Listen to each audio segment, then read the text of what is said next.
आता उद्या परवा म्हणत दिलीप मानेंचा अखेर भाजपमध्ये प्रवेश झाला असून या प्रवेशानंतर राजकीय वर्तुळात चर्चांना उधाण आलं आहे। विशेषतः दक्षिण सोलापूरचे आमदार सुभाष देशमुख यांनी या निर्णयावर उघड नाराजी व्यक्त करत वरिष्ठांचा निर्णय नाईलाजानं मान्य करावा लागत असल्याचं सांगितलं आहे। याच पार्श्वभूमीवर आता पालकमंत्री जयकुमार गोरे यांची प्रतिक्रिया समोर आली आहे।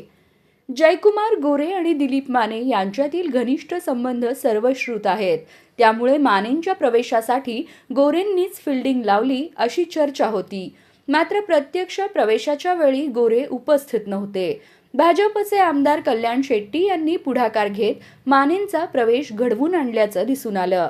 महत्त्वाचं म्हणजे या प्रवेशाच्या काही तास आधीच जयकुमार गोरे यांनी ऑन कॅमेऱ्यावर दिलीप मानेंच्या प्रवेशाबाबतचा निर्णय सुभाष देशमुख यांनीच घेतल्याचं सांगितलं होतं।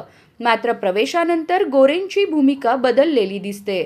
मानेंच्या प्रवेशाचा निर्णय सुभाष बापूंना विचारून घेतला की नाही याची आपल्याला कल्पना नसल्याचं गोरे यांनी स्पष्ट केलं। तसंच काही गोष्टी सर्वांच्या मनासारख्या होत नाहीत, पण त्या स्वीकाराव्याच लागतात असं सूचक वक्तव्य त्यांनी केलं आहे।